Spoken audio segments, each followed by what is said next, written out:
10 Cold Cases Solved. Solving cold cases provides closure for families who have waited years for justice. Recent developments in DNA evidence analysis and true crime artistry are hastening these long overdue resolutions.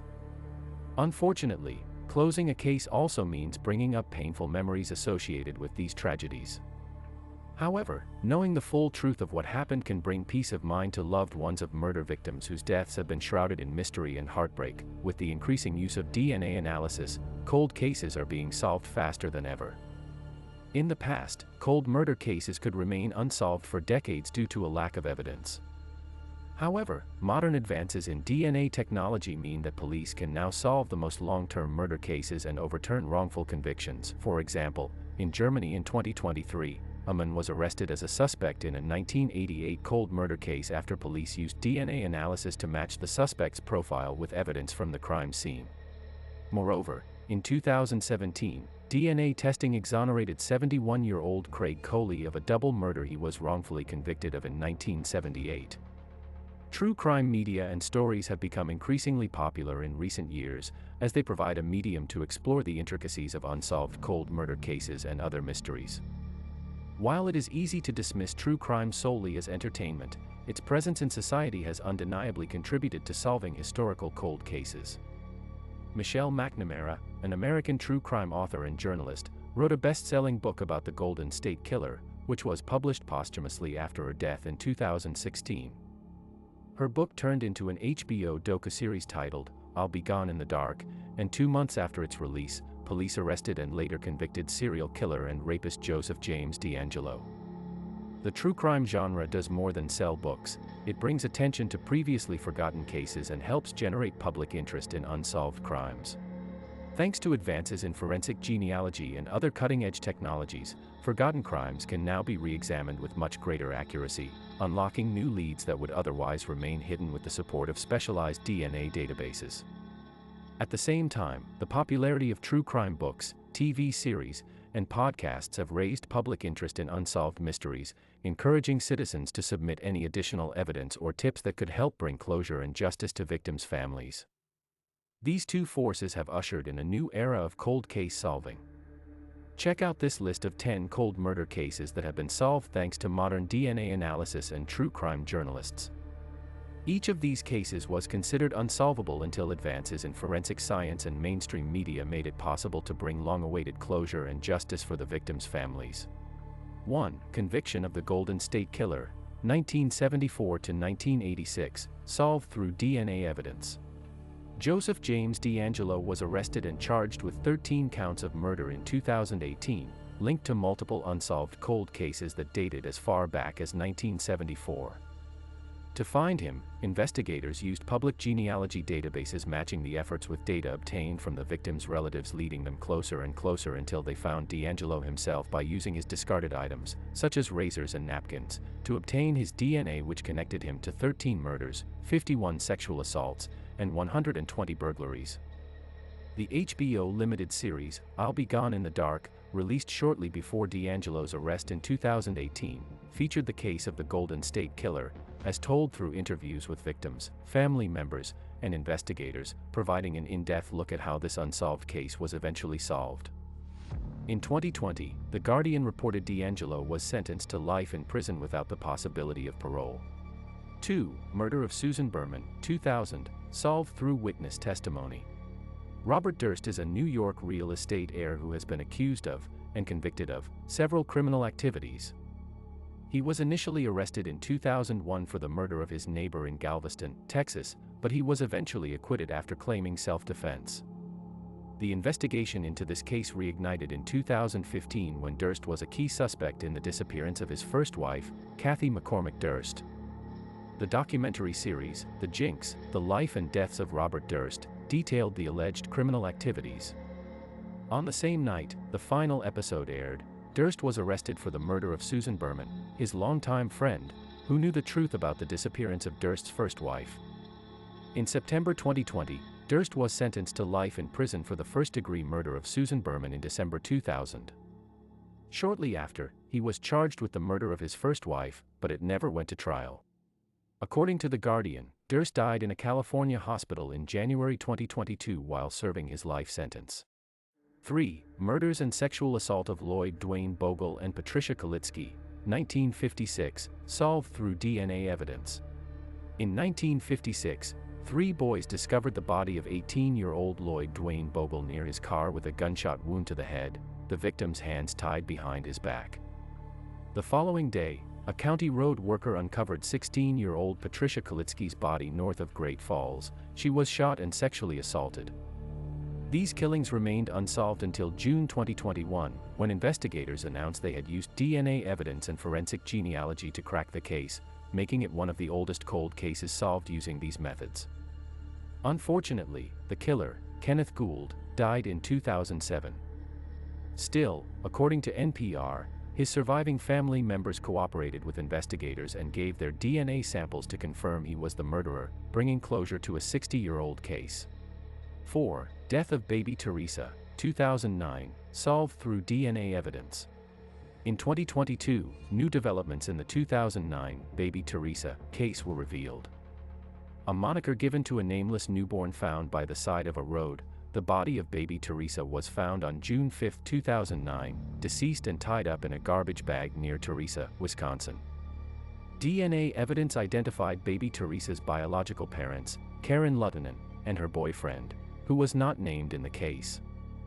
Authorities found the parents through DNA technology, according to WMTV. Forensic investigation showed that baby Teresa died during or soon after birth and was not murdered, but whose body was abandoned. In September 2022, Karen Luttinen was sentenced to 3 years of probation after her guilty plea for concealing the death of a child. 5. Murder of Nancy Marie Benelak, 1970, solved through DNA evidence. For nearly 52 years, the cold case of Nancy Marie Benelak's murder had been a mystery. In October 1970, the 28-year-old court reporter was brutally stabbed in her Sacramento apartment. Her family, friends, and even her then-fiancé, whom she was supposed to marry about a month later, had no answers for decades about who killed her. In August 2022, Yahoo News reported investigators from the Sacramento County Sheriff's Office and Sacramento County District Attorney's Office identified Richard John Davis as Nancy's killer thanks to the advanced technology of DNA genealogy techniques, which have been used extensively to capture the Golden State Killer. Davis died from complications of alcoholism in 1997 at age 54. The cold case was finally put to rest after more than 4 decades. 6. Murder of Anna Jean Cain, 1988, solved through DNA evidence. The cold case of Anna Jean Cain's murder goes back over 35 years, making it one of the longest unsolved cases in Pennsylvania. The brutal crime occurred on October 23, 1988, alongside a road in Perry Township.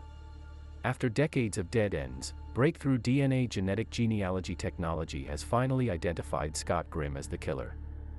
Pennsylvania State Police and Berks County District Attorney John Adams broke the news in August 2022. It is an incredible development that offers long-awaited closure for Anna Cain's family, especially with added insight from a chilling letter sent to a local newspaper after her death that contained intimate details of the crime. In February 1990, the cold case was reignited when an anonymous letter, signed by a concerned citizen, addressed the newspaper containing numerous intimate details about the murder. State Police Trooper Daniel Womer said this led them to believe that the letter's author may have been responsible for the homicide. The saliva-sealed envelope from which the letter was sent tested positive for DNA matching that on Cain's clothing, indicating Scott Grimm as a possible suspect. Unfortunately, Grimm passed away in 2018 due to natural causes and could not be brought to trial to testify. He had been just 26 years of age at the time of Cain's murder, according to NBC. 7. Murder and sexual assault of Fawn Marie Cox, 1989, solved through DNA evidence. The cold case of Fawn Cox has been a source of deep grief and immense frustration for Kansas City, Missouri Police Department detectives over the last 3 decades. On June 26, 1989, someone broke into her bedroom window and sexually assaulted her before killing her in cold blood, all while the rest of her family slept on, oblivious to the violence happening in the other room. Thankfully, crime scene investigators collected bodily fluids from a potential suspect then, although current forensic technology did not allow them to pinpoint the culprit. Using genealogical DNA results, they could narrow in on Donald Cox, Jr., Fawn's cousin, who had passed away in 2006. Though his death was not due to foul play, it was suspicious enough for the medical examiner to retain a blood sample from the investigation. Upon extraction and comparison with an existing DNA profile from the original crime scene 14 years prior, there proved to be a match. When investigators shared this discovery with Fawn's family in November 2020, both of her still living parents expressed sorrow yet relief that their suspicions may have been true all along. 8. Murder and sexual assault of Jody Loomis, 1972, solved through DNA evidence. The cold case of Jody Loomis had haunted families and police officers for 47 years, until a stunning development in 2019 when the Snohomish County Sheriff's Department identified a suspect, according to the Seattle Times. On August 23, 1972, when Jody Loomis' body was discovered lying by a dirt road with a gunshot wound above her right ear, DNA evidence was preserved on her body and boots. Years later, the evidence was submitted for genetic genealogy identification. It linked it to 78-year-old Terrence Miller, who lived only 17 minutes from the crime scene where Jody had been murdered. This compelled officers to arrest and charge Miller with first-degree murder. Using DNA evidence, authorities could match Miller's genetic profile to the semen collected from Jody's boots. Unfortunately, Miller took his own life just hours before he was to be convicted by a jury. 9. Murder and sexual assault of Shannon Rose Lloyd and Renee Cuevas, 1987, solved through DNA evidence. In May 1987, police were stymied by the death of Shannon Lloyd in Orange County, California, who was found sexually assaulted and strangled to death in her own apartment. Though a suspect wasn't found at the time, 2 whole years later, in 1989, another California woman, Renee Cuevas, met with a similar destiny, and both cases were separately investigated until 2003 when CODIS, the combined DNA index system, revealed that their crime scenes shared the same genealogical match. However, no suspect could be pinpointed from the data collected. In 2021, investigators turned to a revolutionary approach, using genetic genealogy to find suspects. This technique finds partial matches using an unknown individual's sample of DNA and attempts to build a family tree based on these similarities. According to NBC Los Angeles, the DNA investigation led detectives back to Reuben Smith, who had lived in the area during both crimes.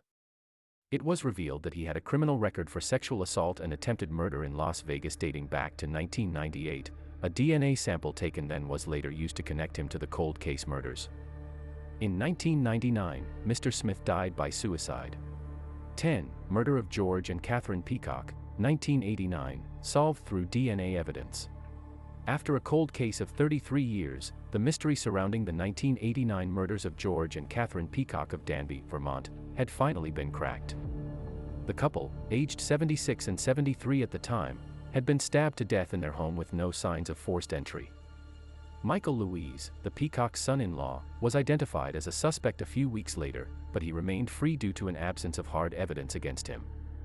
Nearly 2 decades later, in May 2020, according to NECN, a cold case unit from Vermont finally got its break when new forensic tests on a blood sample found in Louise's car linked back to George Peacock. In 2022, police arrested Louise for double homicide, and justice for the Peacocks was served posthumously. Thank you again for joining us for another video. If you liked the video, please like, subscribe and comment down below and let us know what you would like to hear in the near future. See you all again soon.